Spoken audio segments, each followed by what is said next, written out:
And Jonathan, are you ready to take us through a 911 analysis? Good morning. We are ready. Okay, I am going to get your presentation pulled up. How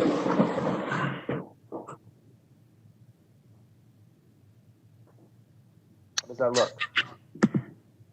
Looks good. Okay. Go ahead, Good Carrie. morning.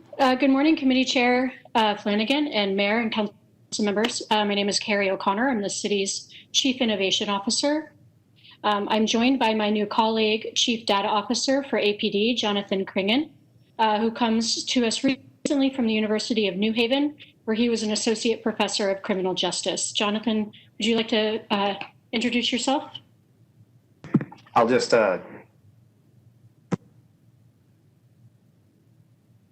Sorry, you're on mute. it's not allowing me to unmute. Oh, okay. Permissions. You are unmuted. You're good, Jonathan. We can hear you. Okay. Yeah, thanks. I just wanted to say thanks to everyone. Excited to be here and excited to get started with this. The work we've started doing with innovations has been really good in terms of setting a foundation for a partnership that we hope to utilize moving forward to kind of answer your questions with the data we have to the best of our ability. Thanks for that. And I want to note that we've worked together with Lieutenant Ken Murphy in APD and the Innovation Office data scientist Prakhar Bajpai to bring you this presentation today. So if you move to the next slide. This is our agenda. We'll try to be relatively brief so that we can get to questions and answers. Next slide. The purpose of the analysis that Jonathan and I and our colleagues undertook was to really think about that future orientation of how might we use police calls for service and related data to reimagine public safety. Secondly, we really need to iterate frequently on this analysis with all of your help. We want to get feedback on the dashboards that we're presenting to you today for future development along a longer data time series. Of note, the dashboards that we're creating today are with January 2020 data, and I will get into why that is so.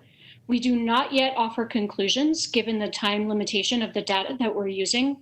And as we discuss data caveats, we need to correctly architect the data framework, so that's part of what we're doing here today. Next slide. I'm going to turn it over to Jonathan. He's been the Immaculate Professor in teaching me about some of the data caveats, and I think you might better hear from him exactly what we need to be concerned about when we're looking at this data. All right, so wanted to get started. The issue that we have here, and this is very important because we want to establish a very active relationship in terms of portraying the data that are stored within the police department to kind of answer as many questions as possible. The real challenge comes from the fact that the data systems in the police department are built for administrative purposes. They're not built for research purposes. And very often these systems are built to comply with state and federal organizational mandates. So you have a lot of issues where data compatibility is not nearly as good as you might hope. So we really want to thank Datalytics for the work that they did to get this topic started.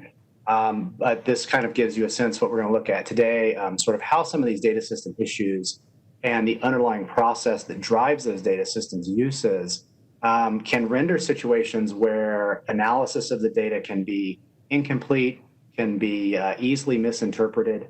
And it's worth noting that it's a very common phenomenon throughout police departments in the US that analysts working with police data somewhat get their feet held to the fire because it's very easy to render conflicting findings.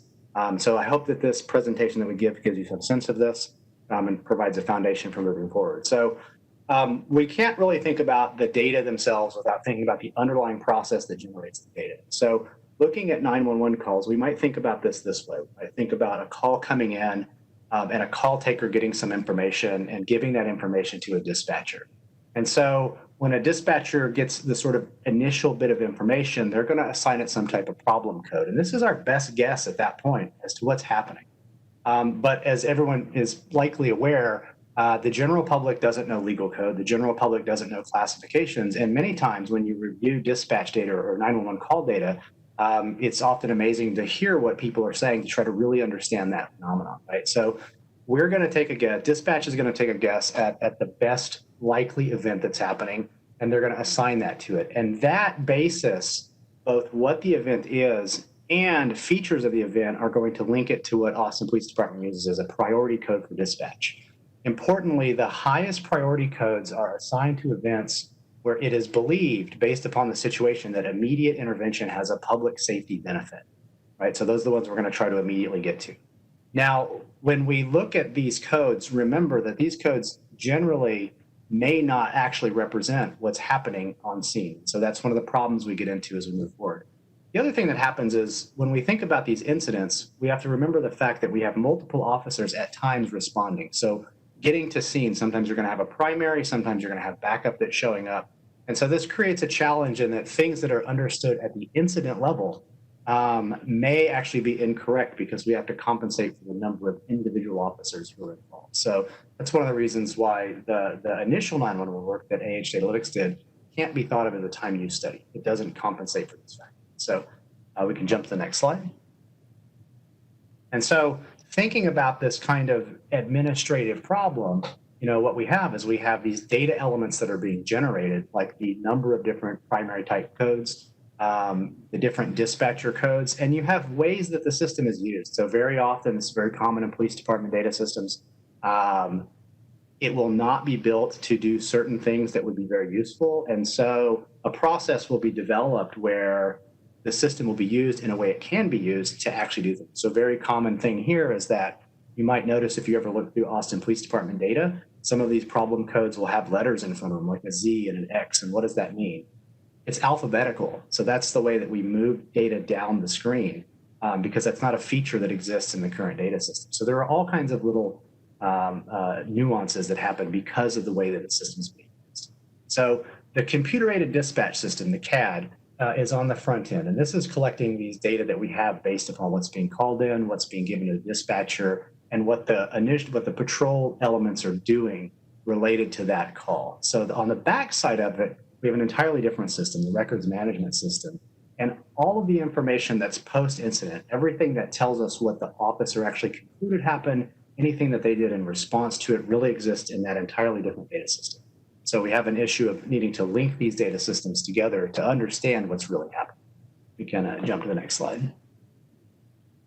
So when we think about that conceptually, what we see is quite clear, is that the information that we have on the front end, which is very often the information that we have available to make choices about how to respond, that information is uncertain, both in a process standpoint and also the recorded data. As we move through the process and we get officers on scene, we get a response, we get more detailed information about what's happening, and it becomes a little bit more clear, right? Once we get into the data in the RMS system, we're starting to deal with what is recorded as the actual event. And those data are obviously the most certain. Yet it's really important to understand we can't make decisions based upon those data at the point at which we need to make a decision. So there's a lot of analysis looking at data at any particular time slice that's necessary to figure out what the best practices might be. Can I jump to the next slide? And so when we think about these types of analysis, we also have to recognize that we have a number of issues in the data themselves. And these, and we're beginning a process of working through understanding these issues since I'm new to the organization, but you might think about it in terms of the timestamps. So if we want to understand how long officers spend on an event, what we want to do is we want to take the response timestamp, which is the very first time at which the officer takes the call from dispatch. And there's a period of time until they arrive on scene. There's going to be another timestamp there. So that time is officer work time to get to the call. And so the backup's going to actually post in when they take the call. They're going to just start at an arrive timestamp. So as we move forward, we're going to get a call cleared timestamp. Now, importantly, and this is common in CAD and RMS data in other organizations that I've analyzed as well, you have a lot of missing data. Right? You have instances where it can be as simple as an input error, right? It can be as important from a safety standpoint as an issue that necessitates immediate removal out of the car. And so we have a lot of missing data. So it's important to also understand our analysis will always necessarily be incomplete, and we need to factor that into the way that we interpret it. Hop to the next slide. All right, so I'll turn it over to Carrie so she can talk a little bit about the differences between Datalytics work and our current work, as well as move into the dashboards that we. So when we last spoke, and you asked me to offer a few words about the Datalytics report, I definitely concurred with some of the categorization. You can see that it's quite confusing with the vast number of administrative codes. And that tends to make it difficult, as Jonathan is describing, to really pull the signal out that you would like as an analysis. What we have here through Jonathan's help and Lieutenant Murphy's help is to picking out the data elements that Datalytics did not have access to.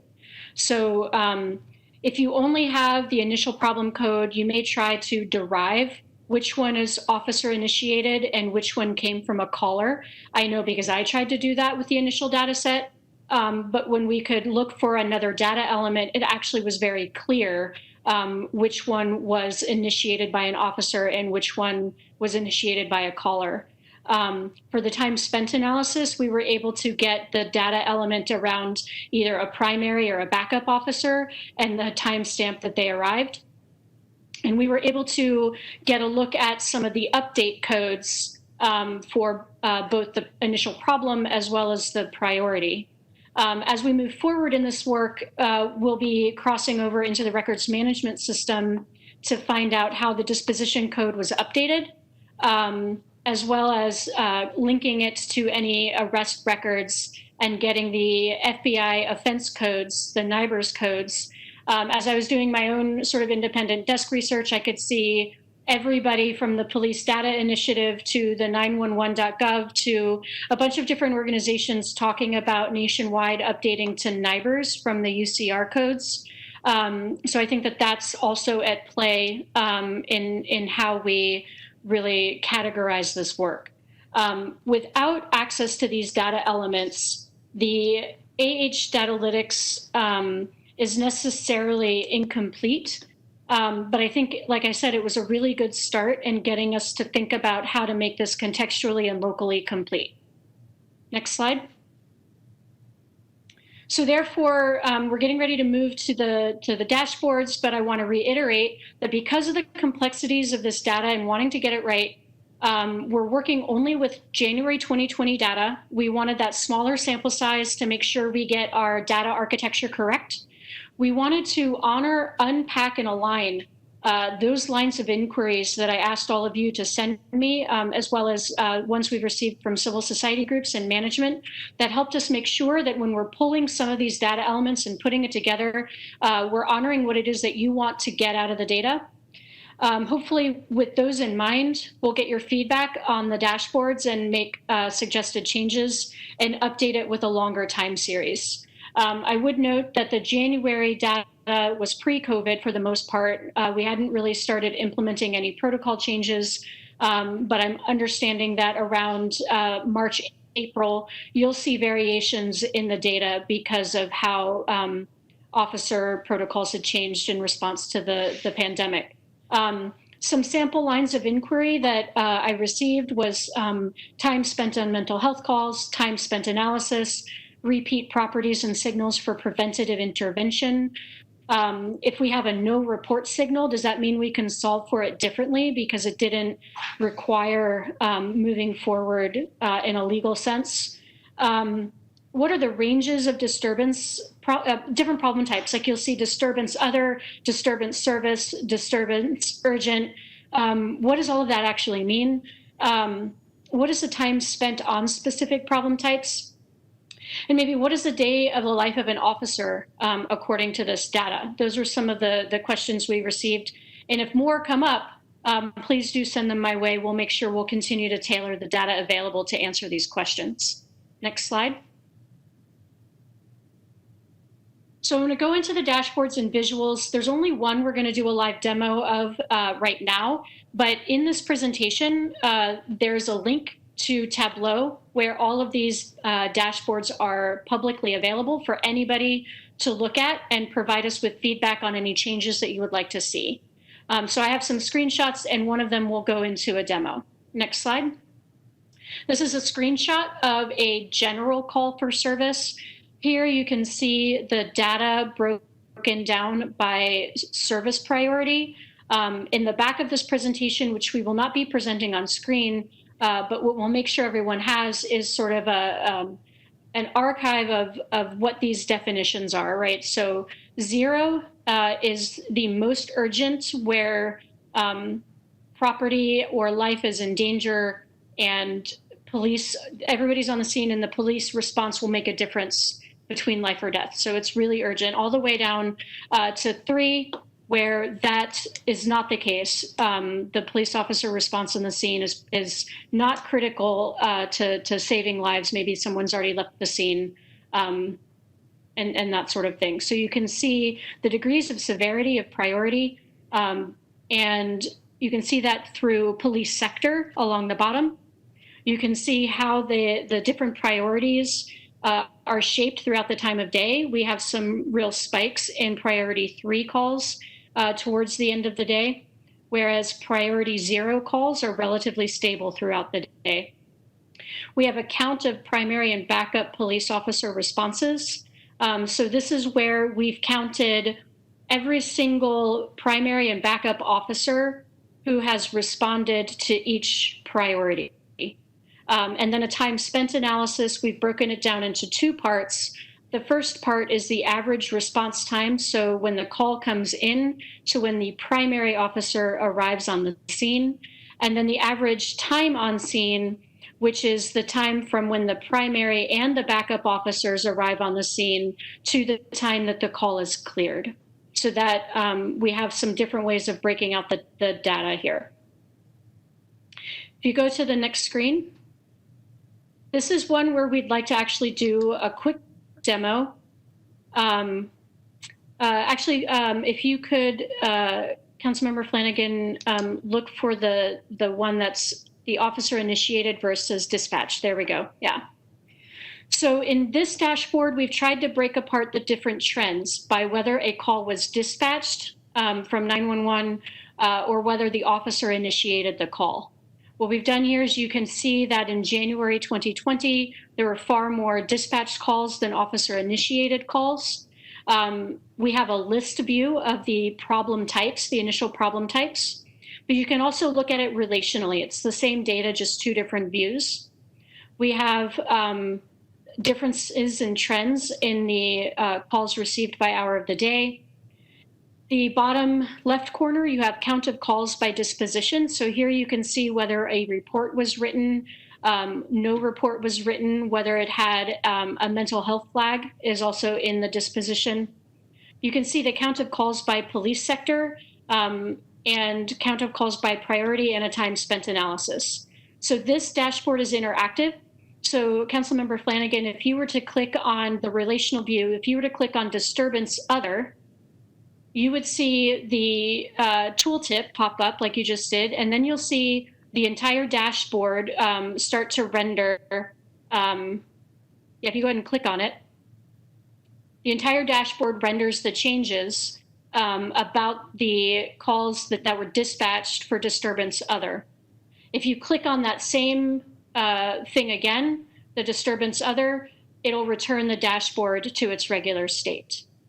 You can do the same thing if you go down to Report Written, and you can click on, I think you can click on the actual words Report Written,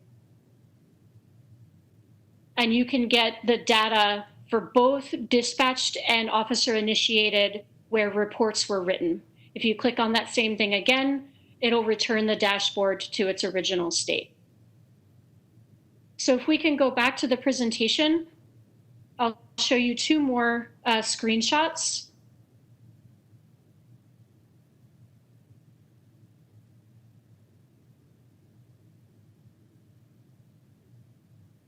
Next slide.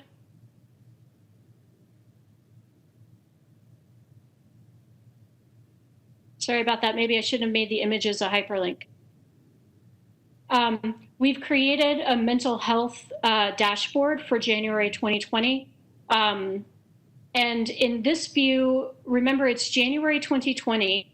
They had just started initiating the protocols for the mental health flag and just started receiving the training for how to divert some of those calls. So as we get more time horizon on this data, we'll see some changes in the trend line. We have a very similar type of analysis here, calls hour by hour of the day. We have a count of the calls by top initial problem categories. We have a time spent analysis on the bottom, which is a little bit different than the time spent analysis that we've offered in the other dashboards.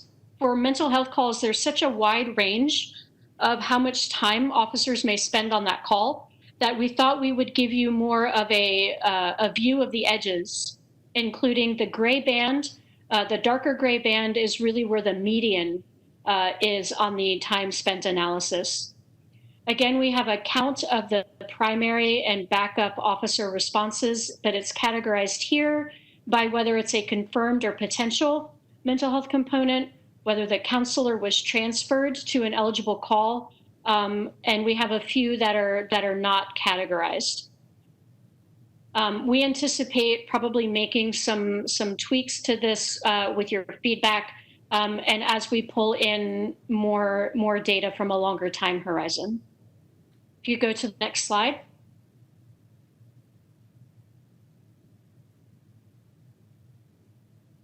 Sorry about that. Make a note to self about adding hyperlinks to screenshots. This is an initial call problem view where you can sift and sort by the initial call problem and the call disposition. Now, if you remember from our data caveats, there's a couple of steps missing from this analysis. This does not include how the call problem code may have transformed. When an officer goes to the scene, the situation could easily de-escalate as well as escalate. And what happens on scene can look very different than what it sounded like to the dispatcher and the initial call taker. So we'd like to be doing a call problem transformation analysis, but this will at least give you a rough sense of how the calls come in and how they were, what the disposition was. And you'll be able to kind of click through the different call problems and priorities. So you can do some sifting and sorting here on this view. You can go to the next screen. This is where we tried to look at the false alarm data analysis. So everything that has alarm, robbery, or burglary in the word of the call problem is where a false alarm would apply. The call disposition here shows how many of them are false. That's the top graph on the left. The bottom graph shows you the count of officer responses. So that's a count of primary and backup officers who responded. And then you can see the count of calls by initial problem category and its disposition.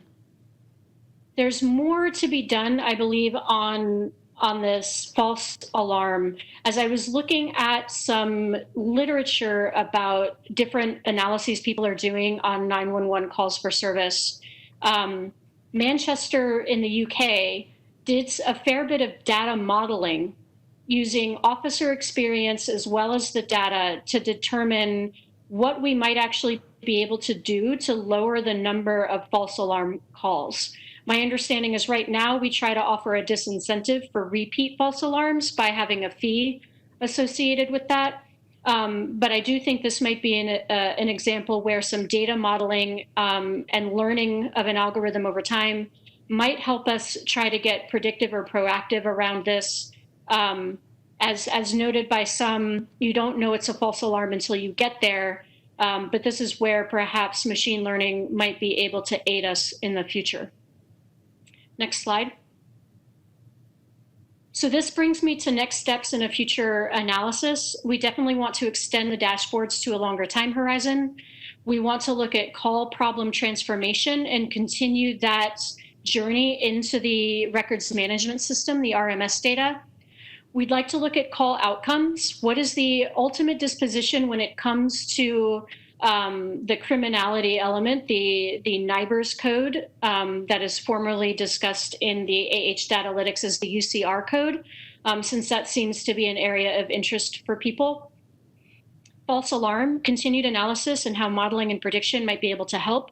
We're going to do a location-based analysis, but as Jonathan has mentioned to me, there are some challenges just in the location data that we're going to have to kind of go through and either correct or account for.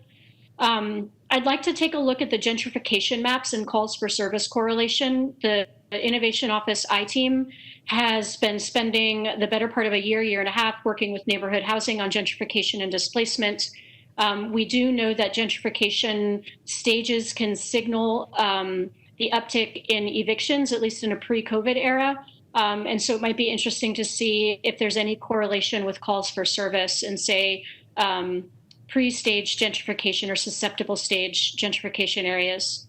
An incident level analysis where we have a range of officer count per incident or range in types of incidents. We'd like to do journey maps. What's a day in the life of an officer responding to calls? And then we definitely want to represent this data not just in dashboards, but in open data format. Dallas and San Antonio each have slightly different representation of calls for service in their open data portals and on their ArcGIS portals. So we'd like to see what we would like to do for Austin in that regard. Next slide. And I leave you with this quote. The Vera Institute of Justice issued a literature review in July 2019 of all kinds of 911 data, research and models. And what they said was that an analysis of calls for service provides a huge and largely untapped opportunity for researchers and practitioners to inform and transform policy and practice. What this document really led me to believe is that because of the data challenges, because these systems were developed administratively, because they're about 16 years old, and we all know what technology looked like as it was getting started, the fact that we put a Z or an X in front of a word it scratches my eyeballs. It drives me crazy, but that what might have seemed fine 16 years ago. There's just this huge area of innovation here that is wide ranging in terms of what does this data mean, but also what kind of data systems do we need to be building for the future. And with that, I'd like to open up for questions for myself, for Jonathan, and I believe we also have Lieutenant Murphy available for questions as well. Thank you, Carrie. Council members, questions where you want me to leave the slides up first, if you want me to pull any slides up for a question you may have, or I can take the screen down. Councilmember Kitchen.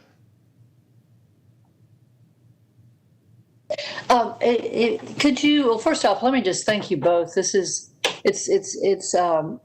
I'm really excited about having data that we can look at that can help us with the reimagining that we're doing to determine how we can best answer calls.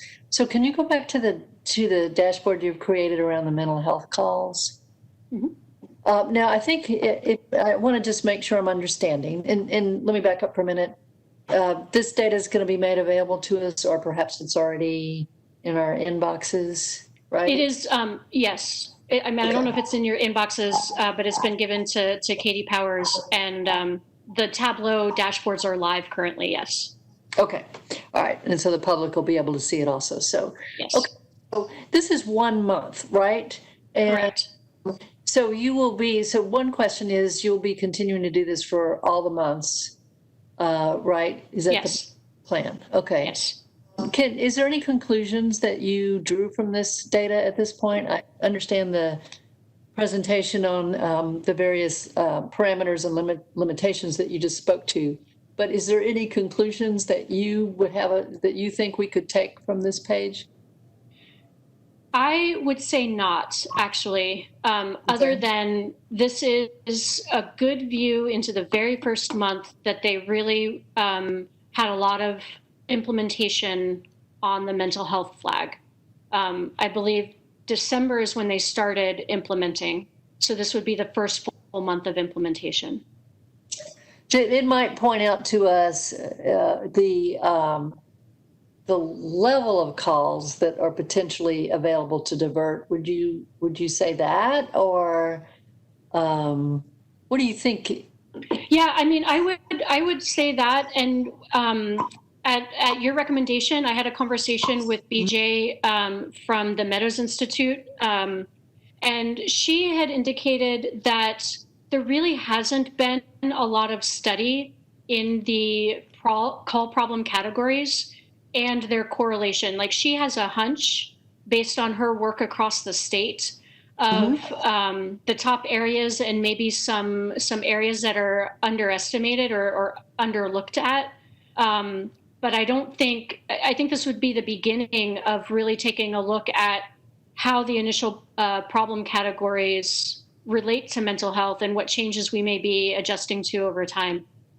Okay, that's great. I think having this data right now helps us chart a course forward, but it also, and Councilmember Flanagan, thank you for initiating getting this work done. But I think it's the kind of tracking and analysis we need to do to actually get to the point where we're going to achieve our goals. So thank you very much.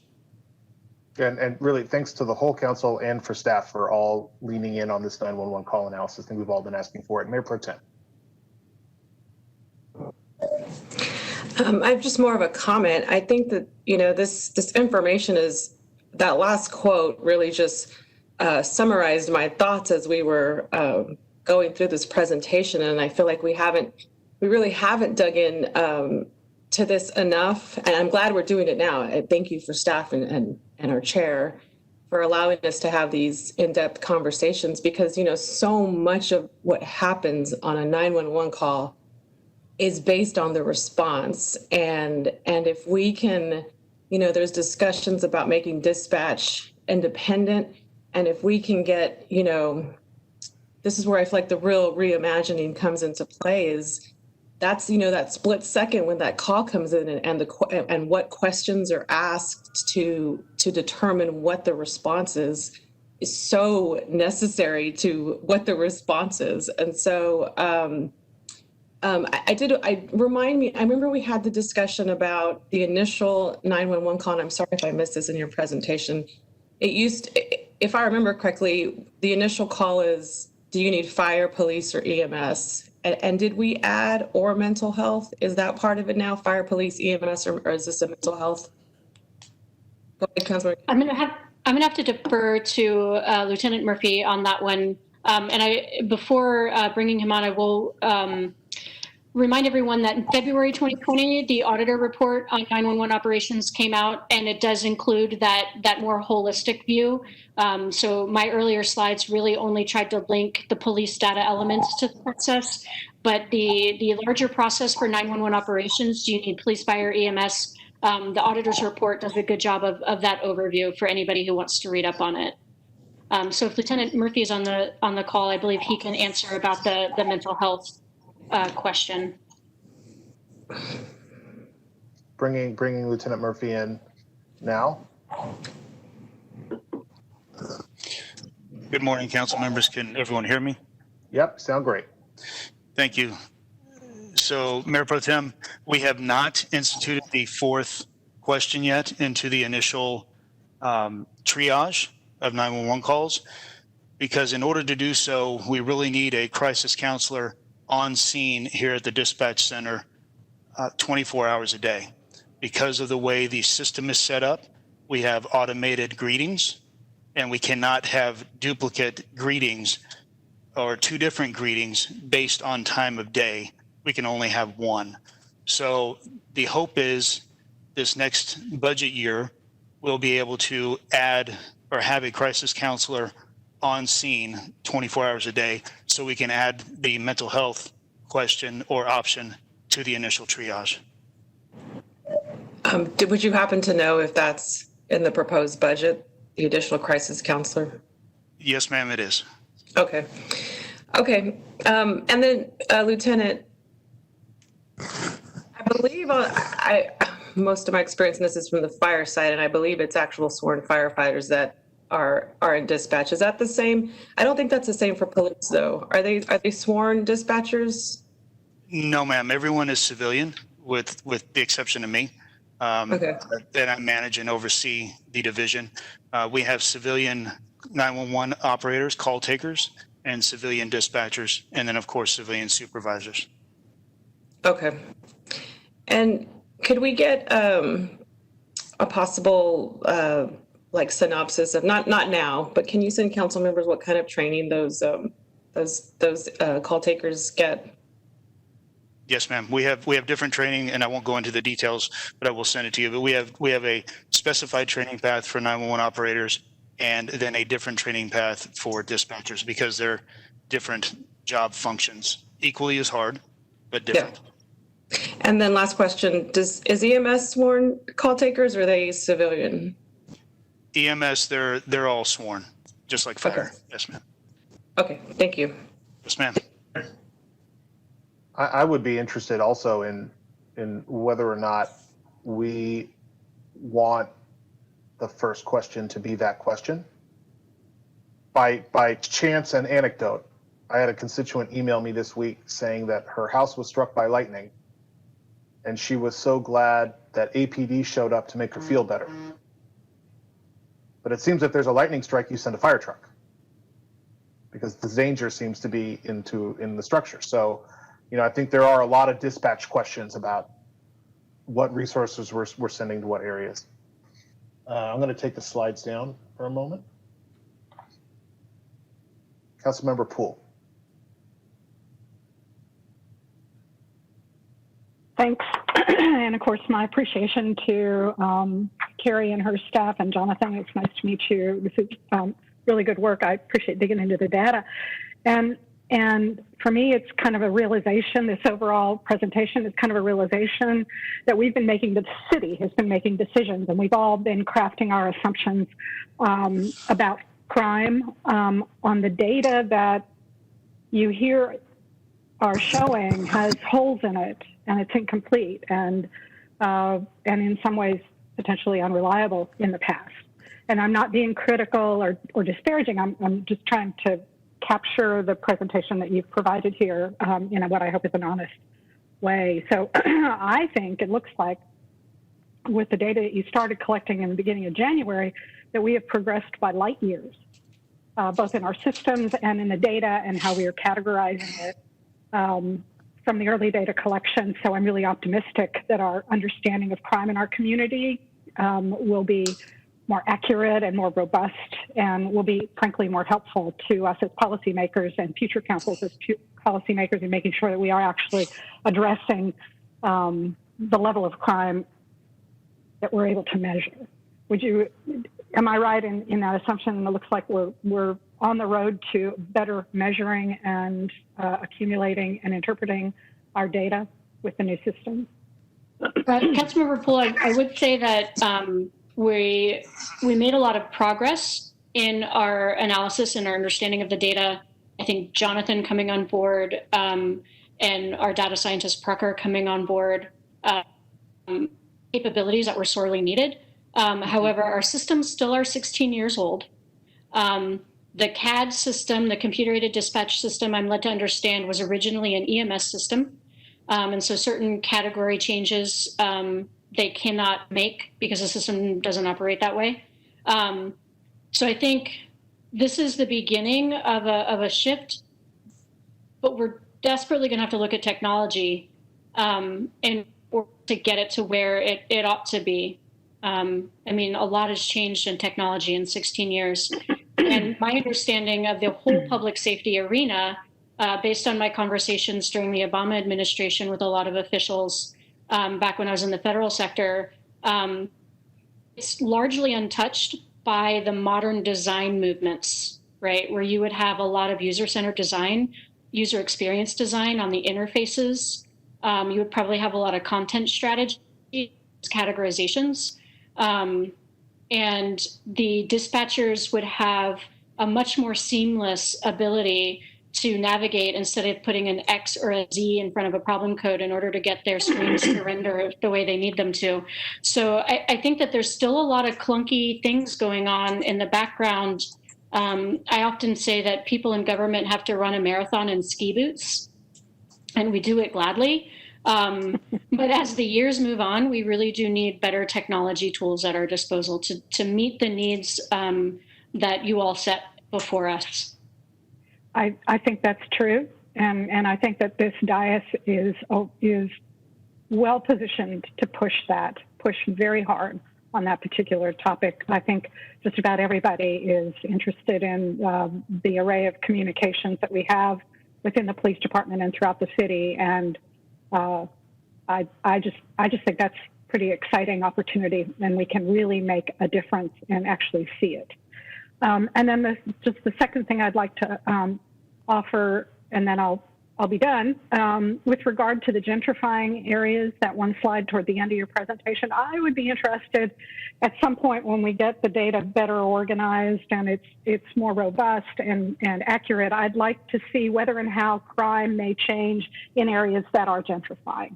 How does it shift? Are the needs of the neighborhood different before, during, and after? And how can the city proactively position itself to be able to respond in those? Because we already have the UT tool, the tool that UT gave us to measure where gentrification is and how far along the spectrum it is. Maybe we could match up community involvement on the ground with those neighborhoods, be they business, residential, whatever, so that we can have our finger closer on the pulse of what's happening on a particular street in a particular part of the city. So I see all of this as a really great runway for us to make a lot of really nice, positive change. Thanks so much. So just as a time check, everybody, it'd be great to get to Ed's presentation on the budget. So we'll take a few more questions, but try to make them as brief as possible. And I want to give committee members a chance. Councilmember Harper Madison or Kassar, did you want to add anything at this point? Greg? I'm looking at this spreadsheet here, but want to make sure I get the number right. What percentage of the burglar alarm calls were false alarms versus not false alarms?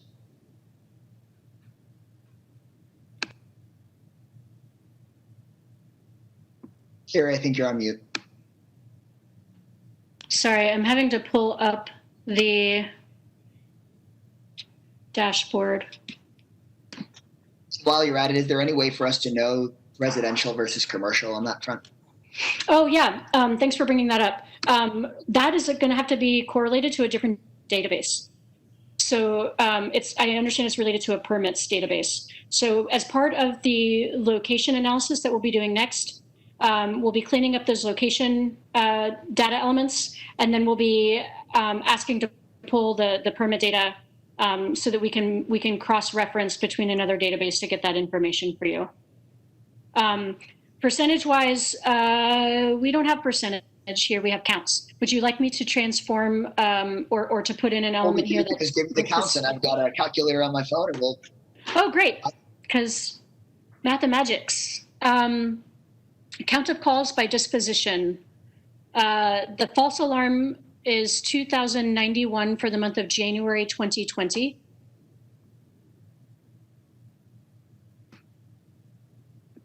And then the verified, the ones that it was indeed a burglary? Report written is 130. And report written meaning that it was a burglary, or some portion of those may have also been false? The definition of report written means that there was some law enforcement action that had to be accounted for. So it's 2091 plus 130 is the total number of calls, so about 2220 and 22. And then I would say that there were 38 unable to locate. So Okay. Perhaps there was something there that they were unable to locate. But overall, it sounds like about 94, 95% false alarm. That's helpful to understand. I really think knowing what the breakdown is on commercial versus residential would be useful as well, because obviously we want to be especially sensitive if someone's having their house broken into. But with thousands of calls and 95% of them being false alarms, it's something we should be looking at, even if we don't know exactly what the answer is right now. So thank you for that. Absolutely. Councilmember Harper Madison, and then Councilmember Alter after that. Thank you, Chair. And thank you, everybody, for this presentation. It's been very helpful. I am, like Councilmember Poole, very curious about some of the gentrification-specific data. I had a mentor tell me one time, when I asked, how do you slow gentrification? And he said, you keep crime high. And so I think what he was talking about was how when the neighborhood changes, oftentimes what happens is There's suddenly a lot of attention being paid to the people who have been in that neighborhood. And a lot of that attention is very negative by way of introducing law enforcement. So some of the information that I'm interested in being able to analyze is, I go to a lot of neighborhood association meetings, and a lot of what we talk about as pertains to law enforcement is the increase in calls for addressing issues that, are sort of a part of the neighborhood culture, addressing issues that are people who have been in the neighborhood. So what we're talking about is people who move into a neighborhood and then criminalize the original inhabitants of the neighborhood.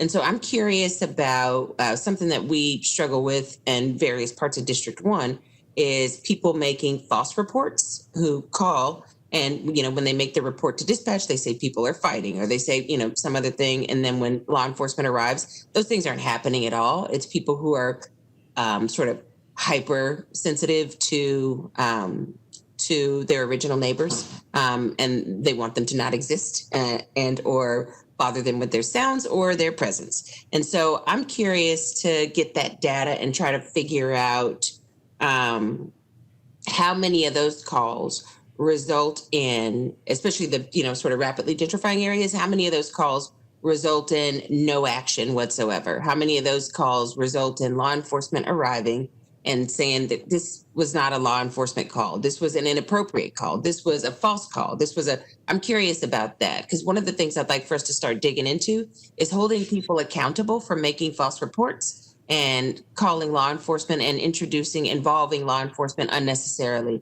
Because, a lot of what we're talking about with reform has to do with introducing law enforcement officers to situations that they didn't need to be involved in. And I think there's some degree of accountability that should be held by way of the person who picks up that phone and dials 911. So I'd like to break that data down in that way. Not sure exactly what the approach would be. Totally open to any suggestions you have about how to best analyze those concerns. So I express the concerns just so you know what it is that I'm looking for. Thank you. Understood. Thank you. I've taken notes. Councilmember Alter. Thank you. We submitted some budget questions related to the false alarms, but I'm wondering if you're able to tell from the data repeat false alarms. So it seems like you may have situations where you're getting, 5 to 10 calls in a year from one house or one business, and that may be a different situation in terms of addressing it. But do we have that level of data? Councilmember Alter, that will be part of the location-based data that we're going to do next. We have to go through and kind of clean up and understand all of the variations on the geolocation data, and then we can start to conduct that analysis. Because I bet if we looked at it carefully, we're likely to find a lot of repeat offenders is not the right term, but repeat false alarms that may be taking a lot of resources. And it may be that, a check-in and connection with that alarm company, if you're going to have a lot of false alarms, that they have to take certain steps, or, there may be things that we're still legally able to do that could cut down on those numbers of calls if we have that better data. So my second question is that in the Reimagining Public Safety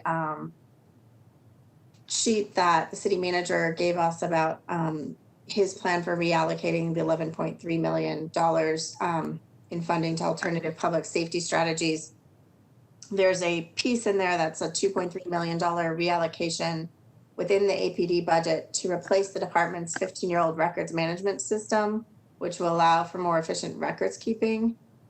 I don't know if you can answer this, Carrie, or if it's a lieutenant or somebody else needs to answer it, but how does that relate to the challenges that we've identified here for being able to mine the data? Is this part of that problem? Would this be part of the solution?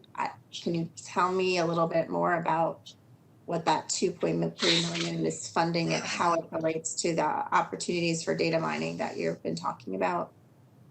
Now I'm pulling in Assistant City Manager Ariana, Deputy City Manager, if they wanted to also have an opportunity to address that. Thank you. I wasn't sure who to ask the question to. I think it's important. Chair Flanagan, Mayor Pro Tem and council members, Ray Ariano, Assistant City Manager, the safety outcome.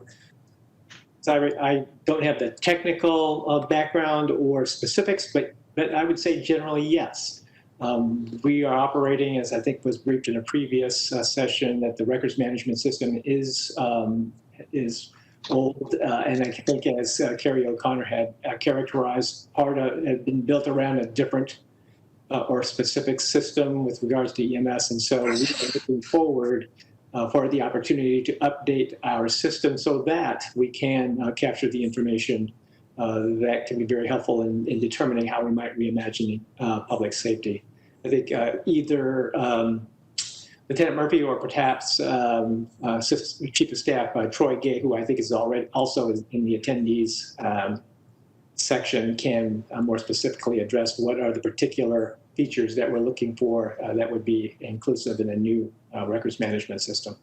Chief Gay has not signed in, but Officer Murphy, go ahead if you've got something to add. Councilmember, can you hear me? Yes, we can. Okay. Yes, ma'am. So currently we have disparate systems. We have an RMS system and we have a CAD system, and they do not communicate with one another. However, they're linked by the master incident number. So when we have a call for service come in, it's assigned a master incident number. Then when an officer writes a report in our RMS system, again, separate systems, they're linked by the incident number. However, what would be highly beneficial when we talk about data and data mining is to have an integrated RMS and CAD system so they speak to one another and there's a continual flow of data, not broken up by two systems. Does that make sense? I think it makes sense as a goal. What I'm trying to understand though is what are we funding if we proceed with the 2.3 million? Generally, I'd like to know more about what that's funding, but then also how does it, is it just the RMS side of that, or is it the integration? Is it the whole kit and caboodle for 911 and something else? What is that? What is that funding and yeah. Yes, ma'am. And I do not have particulars on the RMS. I'm not part of the discussion since I deal mostly with the CAD system. However, again, I would hope as we're moving through the process, we would look at RMS system we can integrate with our CAD system so we have the data flow we need without the separation. So when questions are asked about how do CAD calls relate to UCR and final reports, we have one system to go to instead of pulling the data from two systems and trying to collate the data. And Chair, it is my hope. If I may, believe Chief of Staff Troy Gay is logging in. We can certainly respond in more detail on the budget question. Nuria, did you have something to add? I was just going to add, thank you, Councilmember Flanagan, and hello to the council. I was just going to add that in speaking to CTM Director Stephen Elkins earlier as the budget process was going on, it really is indeed to sort of replace the legacy system that is currently there. It is managed by CTM. And according to CTM, it will allow us to share data with other agencies, to integrate a BI tool in it right now, which it does not have a business intelligence tool.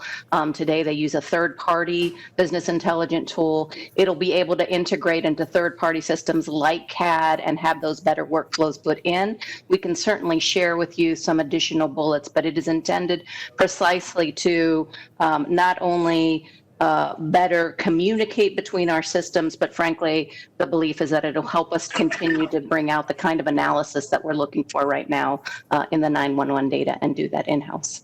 Jonathan, did you have something to add? You've unmuted a few times and I keep muting you. That's right. That's just what I wanted to add to it, is that the main benefit of looking at systems, and when we think about re-envisioning policing, we might think also about re-envisioning the way police departments use data, right? And so going to a new RMS system adds this flexibility, and that the type of work that we did and showed you today is very labor intensive, right? It involves a number of steps, a number of experts, and it's error prone. So for those of us who are really familiar with the data, we can make sure that the findings are actually valid. But as we share data with other places, it's harder to actually guarantee that what they're generating is valid. So a more flexible RMS system that can tie into a tool like Power BI or whatnot provides the ability to provide these types of products much more quickly in an open source framework. And that's one of the really big advantages that we would see with the transition. So if Chief Gay is not on, Mr. Ariano, can you get us a budget question answer that gives us the details for that system and the benefits of that system, and then how it would facilitate data analysis that might be useful for reimagining public safety? Because I think the dais really wants us to be data driven, and I think all of us believe that if we can understand what's going on the ground, we'll be in a better position to find new ways to send the right tools to the right problem, and make sure that our officers are spending their time where we believe they should be spending their time, not just where they're driven to, because that's where they're driven to. But I think we need to understand that before we make any decisions one way or the other about that system and its value.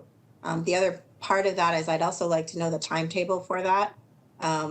There's another piece in our budget which relates to the HR systems where, I thought we were getting electronic timesheets a whole lot long ago, a whole while ago, and those are still not fully operational. And so I'm just concerned about the speed with which we're able to manage these programs as well. So if you can give us a timetable for its implementation as well, that would be great. Thank you.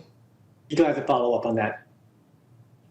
I want to, I'll recognize Councilmember Kitchen. I want to make sure that we wrap up our 911 questions for Carrie and Jonathan, and then we'll have Ed do his presentation before we take a lunch break. Short. I just wanted to add, reimagining policing is about connecting the right person to the job. And that's what we're talking about. Data is essential to that. So my ask is, and we can talk about this more offline, is I think that I'd like to see the Equity Office and the Innovation Office involved in the creation of the specifications for the new system. The kinds of things we're asking about is all about the specifications, which specifications is just another word for what do we want this system to be able to tell us. The other thing that we need to understand is the protections for privacy. There are concerns in our community about data sharing with ICE and other agencies. And so we need to understand that what we're doing is helping us with data for reimagining, but with the protections in place. And so I know, Councilmember Flanagan, you're very familiar with this, and Councilmember Alter, I appreciate your questions. This is a huge part of our opportunity to reimagine. We just need to make sure we're all understanding what we're doing, and we're doing it in conjunction with community in terms of understanding what we're getting from it and how we're protecting against the concerns that people have. There's probably some good work to be done by Audit and Finance on some of these data systems too. The Audit Finance Committee, Councilmember Alter, so something we can consider there. Chief Gay, I see you've joined the meeting. Do you have anything to add before we transition to Ed Vinny News budget presentation? No, sir. I thought that the Deputy City Manager and Jonathan sort of cleared it up by the budget proposal is for just the RMS system, but because it will be a more robust system, it does give us the flexibility to integrate with not only the current CAD system, but hopefully integrate with potentially future opportunities with other CAD vendors. Okay, thank you so much, Chief. I think we're ready to move on. I'm going to bring Ed into the meeting. Thank you, Carrie. Thank you, Jonathan, for your hard work and your continued work on the data analysis side. Ed, do you need me to bring others into the meeting for you? No, from budget, it's just myself and Chief Gay and ACM Ariano and Deputy City Manager Rivera Vandermeyer are also on the line. Excellent. I'll bring your presentation up and then you can dig into it.